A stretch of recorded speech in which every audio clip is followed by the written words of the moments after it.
फिलिस्तीन और इजराइल, ये जो मसला खड़ा हुआ है, दरअसल ये है क्या? मैं हिंदुस्तान में मीडिया को देख रहा हूं, कई महिला और पुरुष एंकर जो खबरें पढ़ रहे हैं वो बता रहे हैं कि फिलिस्तीन जो है, जो फिलिस्तीनी हैं वो आतंकवादी हैं,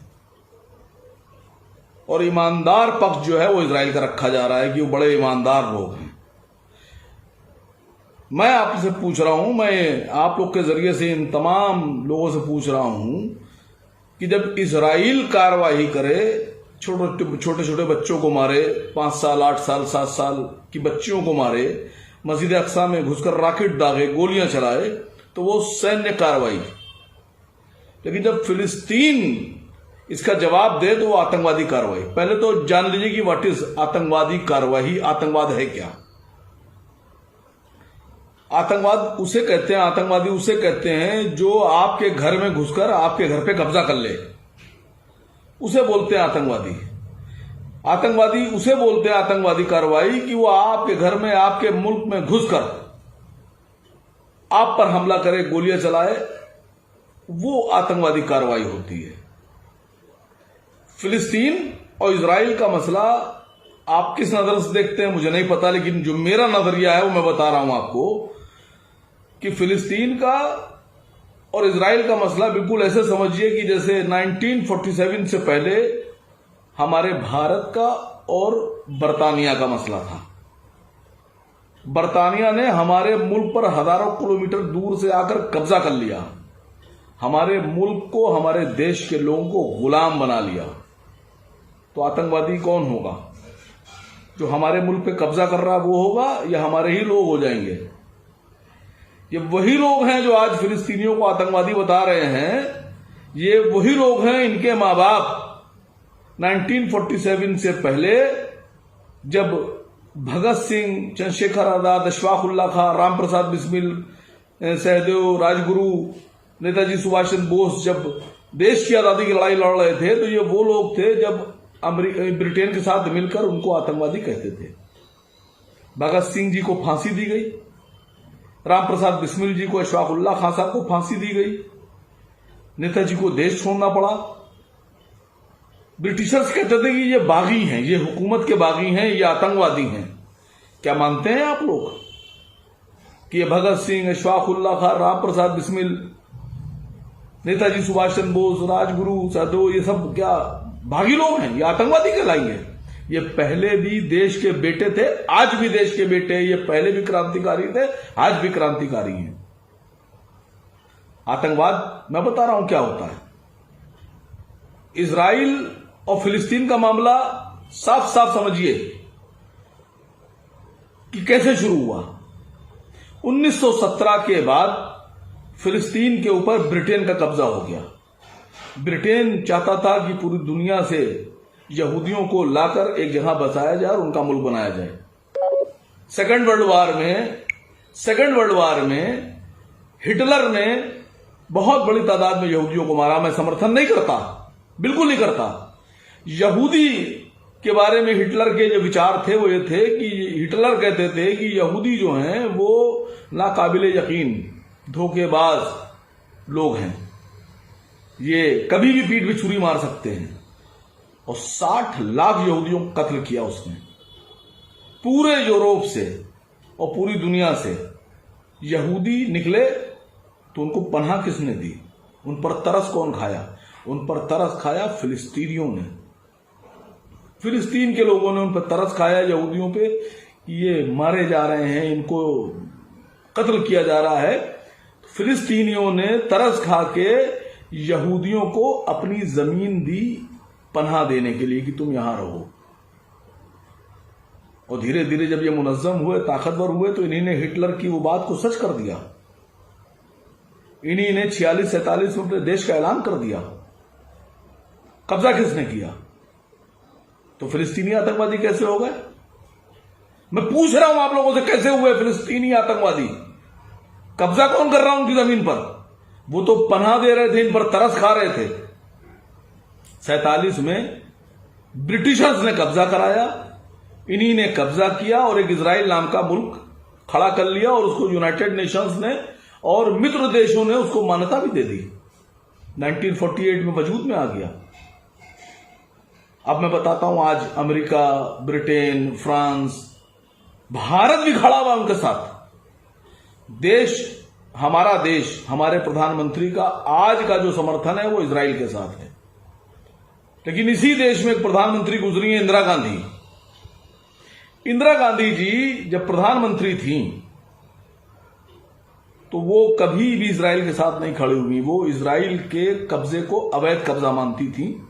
उन्होंने कभी भी इजराइल को मान्यता नहीं दी थी और इजराइल की एम्बेसी हमारे देश में नहीं खोलने दी थी। समझिए बात को। फिलिस्तीन आतंकवादी कैसे हो गए, फिलिस्तीनी आतंकवादी कैसे हो गए? अगर इजराइल हमला करे, रॉकेट दागे, हवाई हमला करे, तहस नहस कर दे तो सैन्य कार्रवाई, और उनकी जवाबी कार्रवाई वो बदला लिया है तो आतंकवादी हमला। मैं सवाल पूछ रहा हूं, मेरे जाति विचार नहीं है, मैं इतिहास के पन्नों से बता रहा हूं आपको। ये इतिहास जो है वो झूठ नहीं बोलता है। जिस फिलिस्तीन के बारे में कहा जा रहा है कि आतंकवादी कार्रवाई है, मैं दुनिया के लोगों से कह रहा हूं कि जाकर इतिहास पे सर्च कीजिए, रिसर्च कीजिए, विकिपीडिया खंगालिए और देखिए 1948 में इजराइल जब इन्होंने ऐलान किया था तो कितना बड़ा था। मैप में कितनी बड़ी जगह थी। धीरे धीरे ये बढ़ता जा रहा है, कब्जा करता जा रहा है। इसने लेबनान को भी मिलाने की कोशिश की, सीरिया को भी मिलाने की कोशिश की, इसने यमन को मिलाने की कोशिश की, ये मिस्र के भी कुछ हिस्से ले गया। धीरे धीरे बढ़ रहा है, ये कब्जा करते चले जा रहे हैं। और आतंकवादी वो लोग हैं जो इनसे कब्जा छुड़ा रहे हैं अपने मुल्क का, अपने मुल्क की आजादी के लिए लड़ाई लड़ रहे हैं, वो आतंकवादी हैं। और ये कब्जा बढ़ाते चले जा रहे हैं, कब्जा करते चले जा रहे हैं दूसरों की जमीनों पर। ये ईमानदार लोग हैं। मैं उन तमाम रिपोर्टरों से, प्रेस वालों से पूछ रहा हूं, नेताओं से, कि इंदिरा गांधी यासर अराफात को भाई मानती थी और यासर अराफात इंदिरा गांधी को, भारत की प्रधानमंत्री को, बहन मानते थे। इंदिरा गांधी हमेशा समर्थन करती थी पैलेस्टीनियन लिबरेशन ऑर्गेनाइजेशन का, फिलिस्तीन मुक्ति संगठन का। फिलिस्तीन मुक्ति संगठन, यासर अराफात उसको हेड करते थे। आज कल प्रधानमंत्री जो भारत के थे, हमारी इंदिरा गांधी, वो पीएलओ को समर्थन देती थी। आज के हमारे प्रधानमंत्री इजराइल को समर्थन देते हैं। अमेरिका सैन्य मदद भेज रहा है। ये लड़ाई आतंकवाद वर्सेस इजराइल नहीं है, ये लड़ाई दो देशों की लड़ाई है। फिलिस्तीनी अपने मुल्क को आजाद कराने की लड़ाई लड़ रहे हैं। अमेरिका ने कई बार ऐसा किया है। मैं आप लोग को किस्सा याद दिला दूं। सद्दाम हुसैन साहब जब जिंदा थे तो सद्दाम हुसैन साहब के ऊपर पाबंदियां लगाई गई। यूनाइटेड नेशन ने एक सर्वे कराया, उनके यहाँ जांच कमेटी भेजी। उस कमेटी ने एक रिपोर्ट दी अमेरिका के समर्थन से कि सद्दाम हुसैन के पास बहुत घातक हथियार हैं, जैविक और केमिकल, बायोलॉजिकल और केमिकल हथियार हैं, दुनिया के लिए खतरा है। और सारे कंट्रियों को, उन्होंने मित्र देशों को मिलाकर सद्दाम हुसैन साहब पे हमला कर दिया इराक पर। सद्दाम हुसैन साहब की गिरफ्तार करके उनको फांसी दी गई, उनकी हत्या की गई, उनके बेटों को मारा गया, उनके 12 साल और 11 साल और 13 साल के पोतों की हत्या की गई। वो आतंकवादी कार्रवाई नहीं थी। और 2015 में टोनी ब्लेयर, ब्रिटेन के प्रधानमंत्री जो उस वक्त थे जब सद्दाम हुसैन साहब पे हमला हुआ था, वो टोनी ब्लेयर साहब 2015 में एक बयान जारी करते हैं और बयान में कहते हैं कि जो रिपोर्ट यूनाइटेड नेशन की तरफ से जारी हुई थी कि सद्दाम हुसैन के पास बहुत खतरनाक केमिकल और जैविक हथियार हैं जो दुनिया के लिए खतरा हैं, जिस रिपोर्ट के आधार पर मित्र सेनाओं ने सद्दाम हुसैन के मुल्क इराक पर हमला करके उनको तबाह करके उनको मार डाला, वो रिपोर्ट झूठी थी। ये टोनी ब्लेयर बोल रहे हैं कि झूठी रिपोर्ट बनवाई गई थी। वो रिपोर्ट इसलिए बनवाई गई थी कि पूरी दुनिया को यह बताया जा सके कि इराक जो है वो खतरनाक है और कोई इराक की तरफ से ना बोले। सजाए मौत किसको होना चाहिए?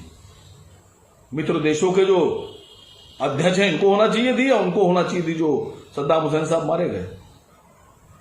ये मेरा बयान नहीं, टोनी ब्लेयर का बयान है, जाके देखिए, नेट पे पड़ा है, सर्च कर लीजिए। सद्दाम हुसैन और इराकी सेना अमेरिका गई थी या अमेरिका वाले वहां आए थे? आतंकवादी कौन? ये लड़ाई आतंकवाद वर्सेस इजराइल नहीं है, मैं फिर कह रहा हूं, ये लड़ाई फिलिस्तीन वर्सेस एक अवैध कब्जे वाले देश इजराइल के खिलाफ है। ये हम सबको समझना होगा।